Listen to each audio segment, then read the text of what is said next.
عزوف الرجال على الزواج، او لا علاش الرجال ما بقاوش يتزوجوا بالعربيه باش كلشي يفهمنا. هو بصراحه كاين موضوع راه ما ساهلش يعني باش تهضر فيه في دقيقه ولا جوج، ولكن نحاولوا نبسطوا ونعطيكم شي حويجات اللي مهمين بطبيعه الحال.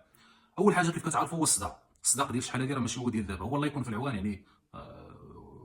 يعني الصداق ولاو الوالدين كيطلبوا شي حوايج اللي هي خياليه في البنت، ولكن يعني كاين الغلا بطبيعه الحال. وكاين واحد الحاجه عاوتاني ثانيه حتى هي مهمه، هو يعني التكاليف ديال العرس وهذا والى اخره. يعني داك السيد يعني ما كيقدش عليه، كيضطر انه سميتو كيضطر انه يبعد من الزواج. ثالث حاجه واللي هي يعني البطاله. يعني حتى البطاله يعني بنادم كيكون حتى هو يعني الخدمه ديالو ماشي هي هذه، كيقول زعما تنستقر وهذه عاد انني ندير هذه الخطوه ديال الزواج، يعني ماشي شي حاجه هي سهله.